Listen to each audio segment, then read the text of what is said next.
Selamat datang di channel saya.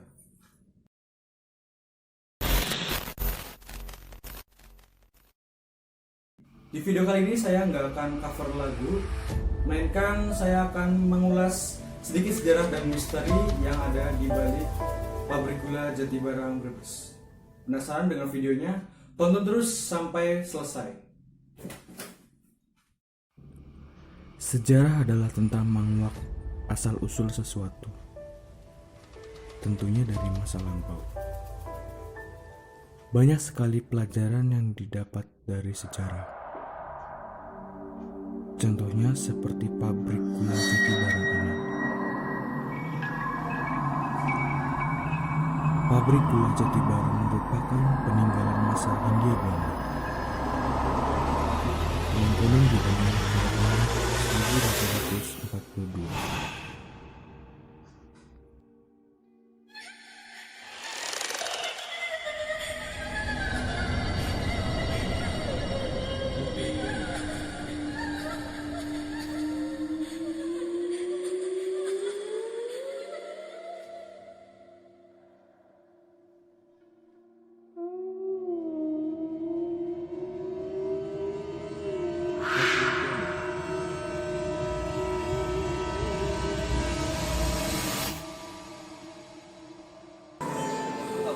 Oke teman-teman, sekarang kita sudah ada di pabrik gula Jatibarang Brebes dan saya sudah ditemani oleh Bapak Awaludin, Bapak Awaludin karyawan di sini. selaku karyawan di sini. Bapak Awaludin sudah berapa lama kerja di sini? Saya kerja di sini sudah hampir 27 tahun. Bapak Awaludin selama kerja di sini pernah mengalami hal-hal ganjil atau yang bagaimana yang kayak gitulah? Oh, itu pernah dulu saya waktu kerja di sini waktu masuk malam. Nah, itu kan ada mandor, ada kepala bagian. Nah, di situ ada kepala bagian yang sudah istilahnya masuk. Nah, itu ada mandor yang shiftnya sudah pulang.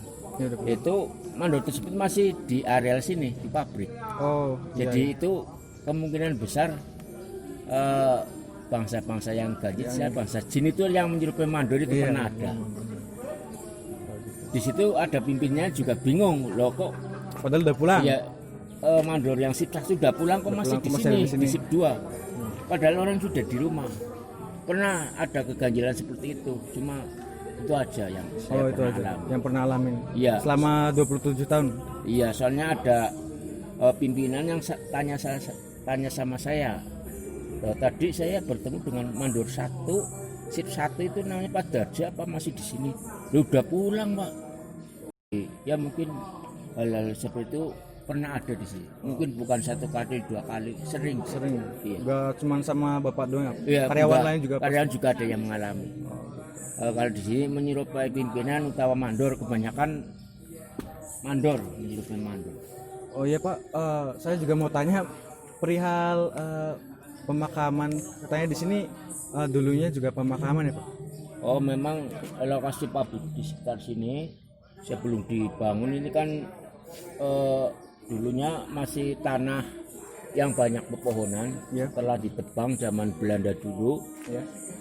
Setelah pabrik dibangun, yaitu ada kan berurutan dari mesin ketelan, gilingan, terus pabrik tengah. Itu di lokasi pabrik tengah sini itu ada makam di situ.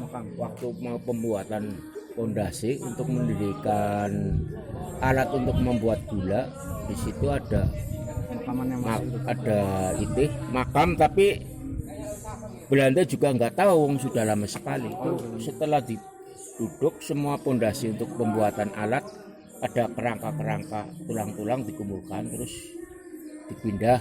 Dan itu ada satu yang nggak bisa dipindah sampai sekarang, itu jasadnya masih utuh.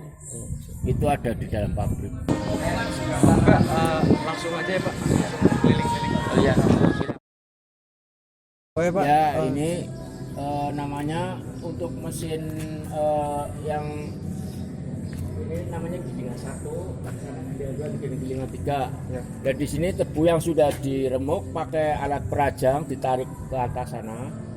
Nanti di sini nanti diperes lagi lah. Namanya di sini gilingan 1 itu alatnya seret.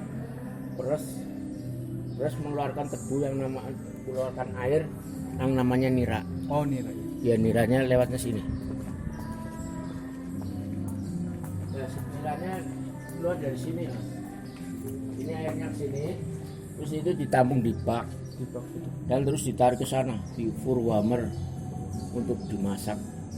Terus ini yang pemerasan ke 1 nanti diperas lagi biar ampasnya itu yang masih ada ininya, air tebunya masih biar kering. Setelah di sini gilingan 1 nanti diangkat lagi nih ampasnya sini naik ke atas sana, sini lewat sini, nanti diperas lagi mas. Oh, ya. Alatnya ini gilingan 2 ini.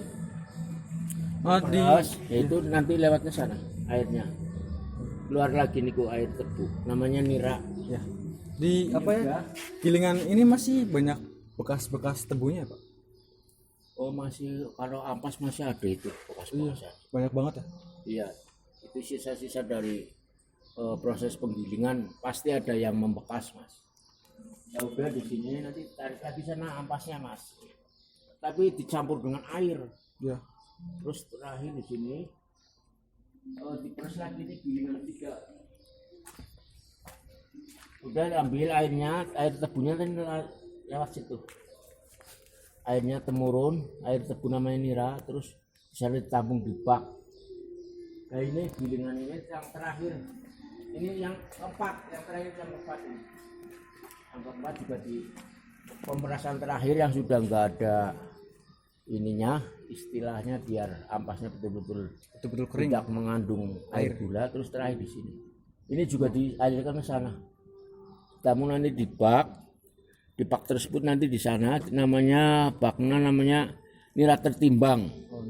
Nira tertimbang nanti ditarik di atas di sejenis kayak bejana, nanti di situ dimasak. Mau ke sana apa enggak? Boleh. Dari air tebu itu yang namanya nira ditampung sudah dari 4 proses penggilingan. Air tebunya nanti ditaruh di bak sana, terus temurun sini mas. Turun. Bak timbang itu ya, turun terus mengalir ke sini. Ini namanya bak nira tertimbang. Bak nira. Ya, ini yang kuning, yang persegi itu namanya bak tertimbang. Ya setelah itu tarik tebu ke situ, air tebu namanya ditarik ke situ, udah nanti dialirkan mas. Di masakan pertama itu bejana-bejana yang kuning-kuning itu ya bunder-bunder. Oh iya. Itu pemasakan pertama, proses pertama pemasakan. Setelah udah nanti dialirkan lagi mas ke sana. Nanti di sini dicampuri dengan belerang. Belerang. Iya. Maksudnya belerang yang dibakar nanti uapnya diproses dimasukkan ke bak situ. Dari sini terus kan masuknya ke bak sini. Itu dapur belerang itu buat campuran mas. Iya sama belerang terus sama air kapur. Prosesnya agak panjang. Agak panjang itu. Ya ini dilanjut dari proses pemasakan. Nah ini dari pemasakan 1, 2 dan 3 ini proses pemasakan terakhir di sini. Ini bejannya namanya perdamping. Alat perdamping ya dibuat dulu zaman Belanda dulu. Ya. Ini semuanya peninggalan Belanda. Ya coba naik. Ini dimasak di sini pakainya uap mas. Jadi air nira itu yang sudah tercampur antara belerang, air kapur yang sudah diproses itu yang cair. Nah ini namanya ini pemasakan ketiga. Ini namanya alatnya nama perdamping bejana yang besar ini. Semua di sini itu untuk pemasakan yang ketiga. Iya, jadi setelah ini sudah dimasak, masaknya pakai uap. Nanti pemasakan ini yang terakhir, yang ketiga nanti ditampung di sini di bak mas. Dinginkan dulu ya. Oh, panas banget ya Pak? Iya panas sekali. Setelah sudah didinginkan, beberapa hari setelah dingin proses terakhir ini nanti dimasak lagi mas. Tuh, masih dimasak lagi ya? Terus Masak lagi ini pakai alatnya ini yang besar ini bejana. Kalau ini masakan ini, kalau ini perdapur ini masakan, ini yang terakhir proses pembuatan gula yang bisa menjadi kristal di sini. oh, ini nanti jadi gula. Iya, gulanya masih basah, ini nanti terakhir di sini. Tapi ya masih basah gulanya. Nah, setelah proses kira-kira antara 4 jam atau 3 jam setelah sudah masak dan mengkristal, nanti diturunkan mas. Diturunkan. Ya didinginkan lagi, tapi sudah bentuk ada gulanya. Kalau mau ini untuk proses selanjutnya, proses terakhir dari pembuatan gula basah yang sudah menjadi kristal dimasak antara 3 sampai 4 jam.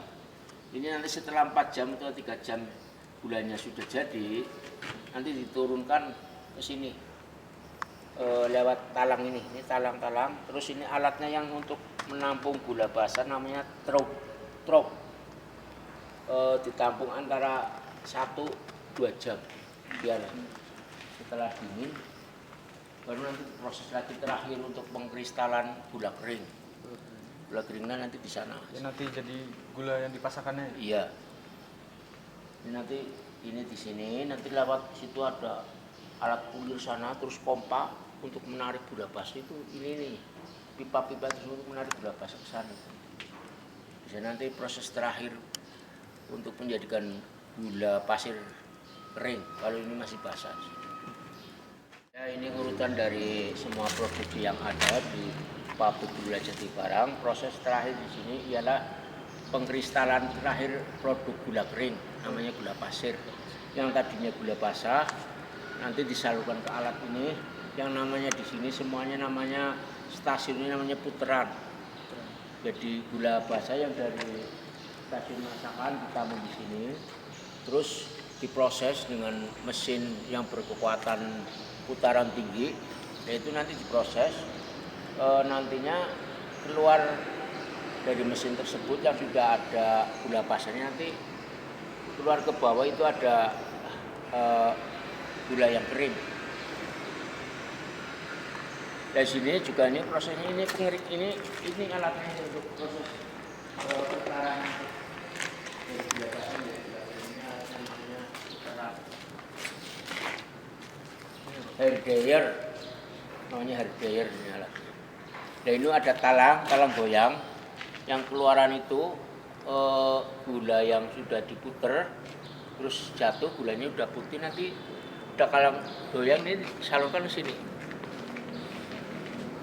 Nah, ini nanti proses lebih keringnya lagi lewat ke sini, talang goyang sini. Nah, ini alat pengiringnya.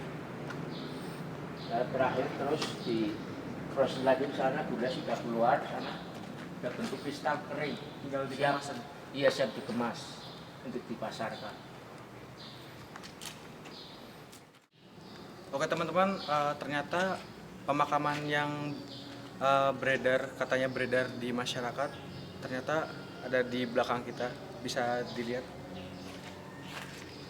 Ya, di sini bagi karyawan-karyawan yang masih di sini, istilahnya sampai sekarang setiap hari Kamis Wage itu di sini diadakan cara tahlil. Tahlil. Ya, cuma tahlil aja di sini dan doa bersama dengan teman-teman bersama. Dan ini makanya di sini.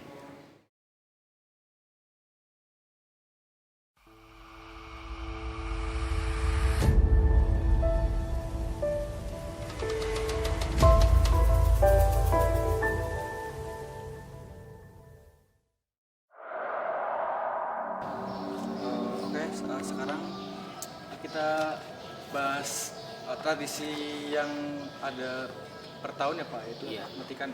Yang metikan. Bisa dijelaskan sedikit? Oh, itu masalah proses metikan, utawa kalau bahasa Indonesia itu pesta giling.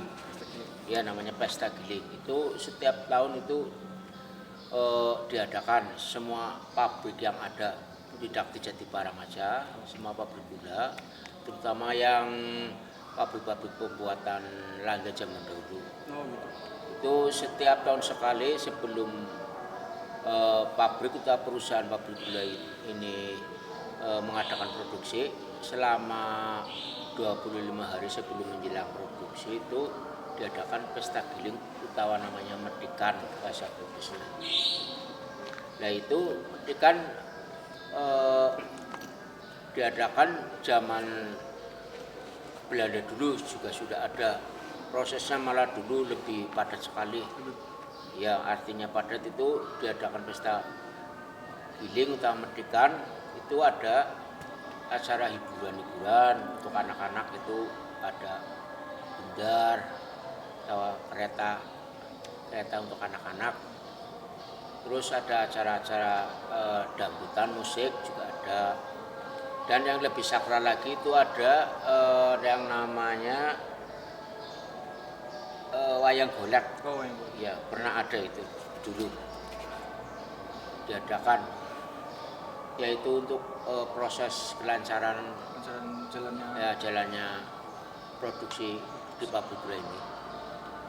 Dan itu proses-proses sebelum terakhir medikan diadakan selama 25 hari itu juga di dalam pabrik itu juga diadakan selamatan giling.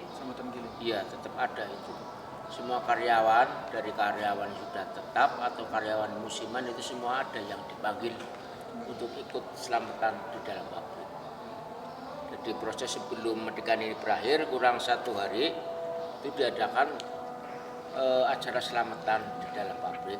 Dan acara selamatannya sendiri dihadiri seluruh karyawan pabrik atau? Yaitu dihadiri seluruh karyawan pabrik yang terutama yang sudah tetap dan yang musiman juga ada, tapi biasanya yang musiman itu yang mandor produksi.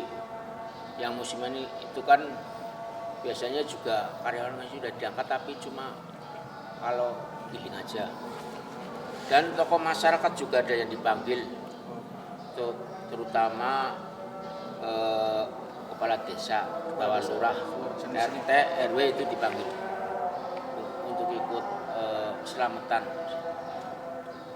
Dan proses terakhir juga itu ada yang namanya pembacaan Yasin dan tahlil di dalam pabrik, terutama di lokasi makam. Biar nantinya minta sama Yang Maha Kuasa untuk diberi keselamatan dan dilancarkan dalam proses produksi di dalam pabrik. Untuk pantangan pengunjung yang akan ke sini itu apa aja? Sebenarnya sih untuk pantangan sebenarnya nggak ada ya. Cuma untuk misalkan mau sudah masuk di dalam pabrik yang untuk berwisata, biasanya kan di sini banyak anak-anak cewek atau pemuda untuk berfotoria. Nah untuk misalkan mau yang misalkan melihat makam, pantangannya cuma satu, melihat makam. Khususnya bagi kaum hawa, kaum putri, kota kaum ibu itu kalau sedang ada halangan tidak boleh ke makam tersebut. Dikhawatirkan ada sesuatu, karena juga makam tersebut bukan orang sembarangan. Ya dari turunan tokoh ulama besar zaman dulu. Cuma itu aja. Oke teman-teman, jadi di sini merupakan spot foto terfavorit bagi masyarakat yang berkunjung ya. Seperti dilihat banyak kereta-kereta zaman kuno.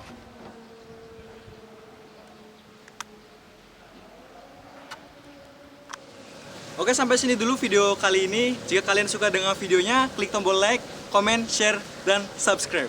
Peace.